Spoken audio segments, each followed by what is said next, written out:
A decimal is a fractional with a denominator of 10, 100, 1000, and so on. And it also needs a decimal point to separate the integral and fractional parts of a number. Okay, is on how to subtract decimals. Okay, we have an example number 1. And our example, we have 8.467 minus 1.35. So, 8.467 minus 1.35. Again, observe the decimal point. Okay, so the decimal point of the decimals must be aligned or must be in the same line. Okay, and then we're going to add 0. For 1.35, add 0. So, we have 1.350. Then, we subtract 7 minus 0 is 7.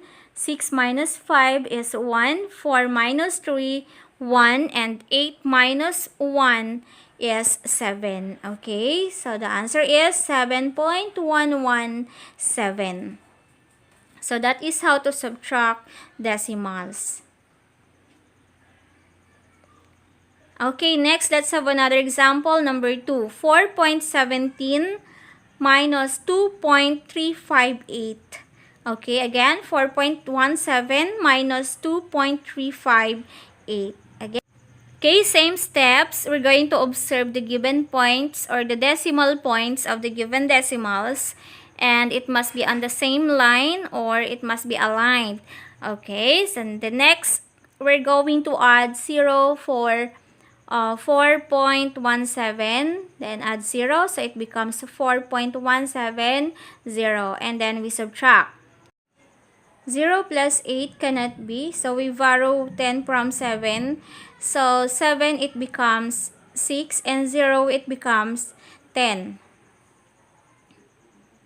Okay, so again 7 it becomes 6, then now 10 minus 8 is equal to 2. And then we have 6 minus 5 now is equal to 1.